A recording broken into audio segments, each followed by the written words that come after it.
क्या सिर्फ social media ban करने से किसी देश में कर्फ्यू लग सकता है? क्या सोशल मीडिया बंद करना किसी देश के लिए इतना खतरनाक साबित हो सकता है कि वहाँ पर दंगा हो जाए, देश बर्बाद होने की स्थिति पर खड़ा हो जाए? लेकिन सिर्फ सोशल मीडिया बैन करना नेपाल के लिए घातक साबित नहीं हुआ है। और भी कई कारण हैं जो कि नेपाल की बर्बाद होने की स्थिति में आ चुका है। जेनजी प्रोटेस्ट हो रहा है पूरे देश में, पूरे नेपाल में। और क्यों हो रहा है, इस पर आग क्यों भड़की, क्यों लोगों ने वहाँ पर हत्याएं करनी शुरू कर दी, पूरे अपने ही देश को वहाँ के स्टूडेंट्स ने आग लगाना क्यों शुरू कर दिया, क्यों वहाँ पर एक्स पीएम के वाइफ को जिंदा जला दिया गया, मंत्रियों को सड़कों पर दौड़ा दौड़ा कर पीटा गया। ये तमाम वीडियोज सोशल मीडिया पर वायरल है काफ़ी तेज़ी से, जहाँ मंत्रियों को, केंद्रीय मंत्रियों को, वित्त मंत्री, डिप्यूटी पीएम वगैरह जितने मंत्री, उनके घरों पर हमला कर दिया गया, घरों को आग लगा दिया गया और उन्हें सड़कों पर दौड़ा दौड़ा कर पीटा जा रहा है।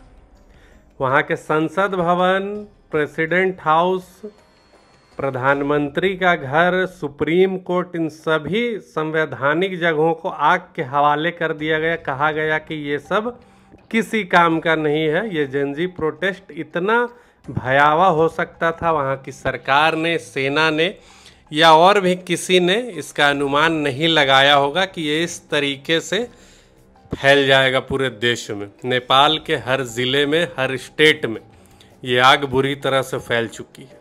केवल 36 से 38 घंटों में वहाँ की सरकार को इस्तीफा देना पड़ा, भाग जाना पड़ा देश छोड़कर। सरकार गिर गई, सेना को उतरना पड़ा सड़क पर, इतनी स्थिति खराब हो गई।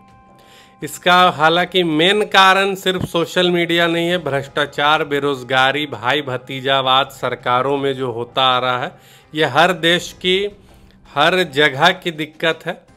जो नेपो किड्स, नेपोटिज्म जैसी चीज़ें होती रहती हैं हर देश में, हर सरकार में। ये सिर्फ हमारे भारत की प्रॉब्लम नहीं है।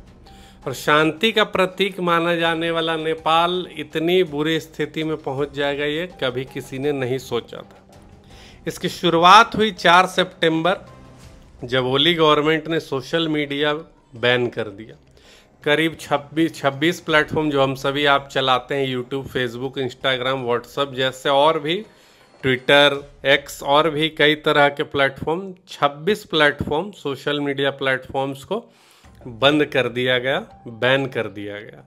एक तो बेरोजगारी, अनएम्प्लॉयमेंट, ऊपर से सोशल मीडिया से लोग एक तरह से देखा है तो डिस्ट्रैक्ट ही होते हैं।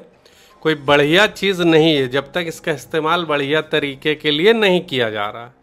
तो जब सोशल मीडिया बैन हुआ तो लोगों की एक तरह से दिमाग खुली, आंखें खुली कि अरे अब तो हाथ में मोबाइल ही नहीं है, खाली दिमाग शैतान के घर। जब तक हाथ में फ़ोन था, सोशल मीडिया था, तब तक लोग बढ़िया चीज़ या जो दुर्गति हो रही थी देश की, या सरकारों ने जो भी किया गलत वहाँ पर, उसको देख नहीं पा रहे थे। ये भी एक कारण हो सकता है। जैसे ही सोशल मीडिया बैन हुआ, सारा कुछ साफ साफ दिखने लगा, क्योंकि हाथ में फ़ोन नहीं रहता है तो समय काटना आज की स्थिति में लोगों के लिए बहुत मुश्किल हो जाता है। काम से थोड़ा सा फुर्सत मिला, हाथ में फ़ोन आ गया, या काम छोड़कर फ़ोन देखना, सोशल मीडिया स्क्रॉल करना एक तरह का हैबिट हो गया।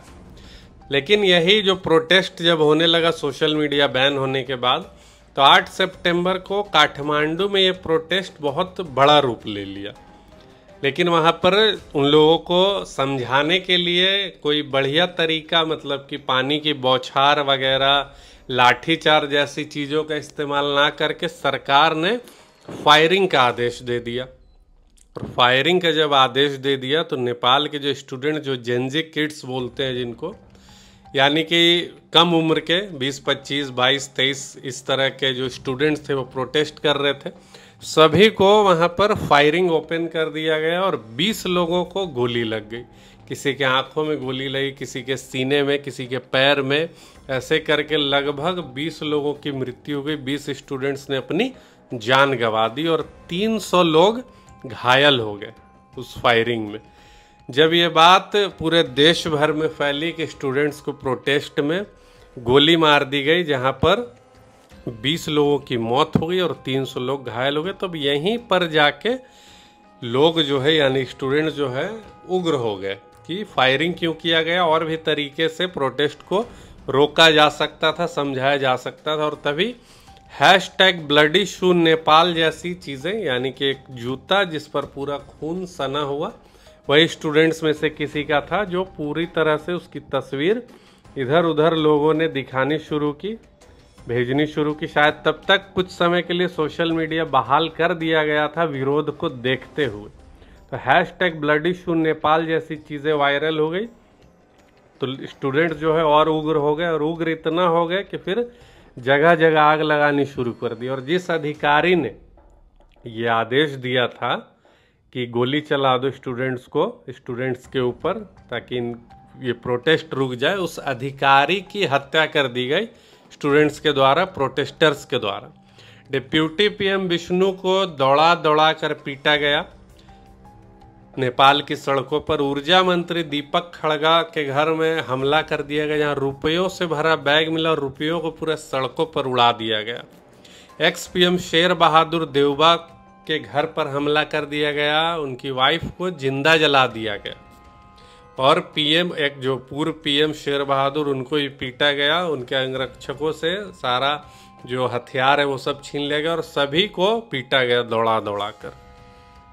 सेना से सुरक्षा जब मांगा गया PM के द्वारा, जो तत्कालीन PM यानी कि ओली सरकार के द्वारा, कि हमें सुरक्षा चाहिए ताकि इन प्रोटेस्टर से हम बच सके, लेकिन सेना ने कहा कि पहले कुर्सी छोड़ो, पहले इस्तीफा दो, उसके बाद सुरक्षा मिलेगी। लेकिन तब तक वो हेलीकॉप्टर से देश छोड़कर भाग चुका था। तब सेना ने कमांड हाथ में लिया। तो भी स्थिति अभी पूरी तरह से नियंत्रण में नहीं है, हर जगह कर्फ्यू लगा दिया गया है, क्योंकि जितने भी संवैधानिक चीज़ें थी जिससे देश चलता है, संविधान चलता है, कानून चलता है, लॉ की स्थिति को कंट्रोल किया जाता है, वो सभी चीज़ों को जला दिया गया। अब केवल और केवल सेना ही चीज़ों को नियंत्रित कर रही है, करने की कोशिश कर रही है। एक तरह से दक्षिण एशिया का सबसे भ्रष्ट देशों में से एक है नेपाल। ये भी एक बहुत बड़ा कारण है भ्रष्टाचार। 2021 में बंधु घोटाला 54,600 करोड़ का किया गया इसी नेपाल में। 2023 में ओरिएंटल घोटाला 13,600 करोड़ का। 2024 में कोऑपरेटिव घोटाला लगभग 70,000 करोड़ का। इस तरह का घोटाला भी लगातार होते आ रहा है। और अनएम्प्लॉयमेंट सबसे बड़ा कारण बना, बेरोजगारी, पलायन, इमिग्रेशन, लोगों को जो स्थिति लोगों को बर्बाद कर देती कि अपने जगहों को छोड़कर कहीं और जाना है, कहीं और काम करने जाना है, अपना घर परिवार छोड़कर। और उसके बाद जब सोशल मीडिया बैन किया गया तो एक तरह से ये ज़्यादा इफ़ेक्टिव हुआ। जैसा कि मैंने पहले ही बोला कि खाली दिमाग शैतान के घर, जब तक हाथ में फ़ोन है, सोशल मीडिया है, लोगों को अन्य चीज़ें दिखती नहीं है, समझ में नहीं आती। तभी #नेपो किड्स जैसी चीज़ें ज़्यादा वायरल हुई। और 56% वेल्थ जो है वो कुछ ही अरबपति लोगों के हाथों में है नेपाल में भी। और उनके जो फोटोज़ वीडियोज़ लगातार नेता मंत्री के जो बेटे हैं वो प्राइवेट जेट में जा रहे हैं, तो फॉरेन कंट्री घूम रहे हैं, सुपर कार्स में घूम रहे हैं, ये सब चीज़ लोगों के दिमाग में बैठ गया, जेनजी के जो प्रोटेस्टर्स हैं उनके। और यही सब एक तरह का गुस्सा बना और गुस्सा को हवा मिला, आग मिला। जो फायरिंग हुआ काठमांडू में और 20 लोग मर गए उसमें, ये सबसे बड़ा कारण बना प्रोटेस्टर्स के लिए, इसको क्रांति का रूप देने के लिए। और ये बिना किसी बड़े नेता के नेतृत्व के हो गया। और ये क्रांति एक तरह से नेपाल को बहुत पीछे भी ले गया, क्योंकि अपनी ही संपत्ति को वहाँ के स्टूडेंट्स जला रहे हैं, बर्बाद कर रहे हैं, लगातार आग के हवाले कर दे रहे हैं। तो आगे देखना, ये क्रांति जो है नई उम्मीद लेकर आती, न्यू बिगनिंग होता है नेपाल के लिए, या फिर नेपाल 20, 25, 50 साल पीछे चला जाएगा। तो एक तरह से ये बर्बादी के कागार पे आ गया है अगर स्थिति नहीं सुधरी, लोगों को नहीं रोका गया। क्योंकि ऐसा करने से देश की जो प्रॉब्लम्स के लिए लड़ रही है, प्रॉब्लम वहाँ के लोगों के लिए बढ़ेगा ही, घटेगा नहीं। इसको तो रोकना चाहिए वहाँ के आर्मी को, और जो स्थिति को कंट्रोल करना चाहिए ताकि और लोगों की जान नहीं जाए। क्योंकि इसका कारण जो भी है, अनएम्प्लॉयमेंट है, पलायन है, सरकार की गलती है, तो सरकार बदलने पे वहाँ पर ज़्यादा जोर दिया जाए और स्थिति को कंट्रोल किया जाए। वीडियो यदि आपको पसंद आई हो तो लाइक, कमेंट, शेयर और सब्सक्राइब ज़रूर करें। जय हिंद, जय भारत।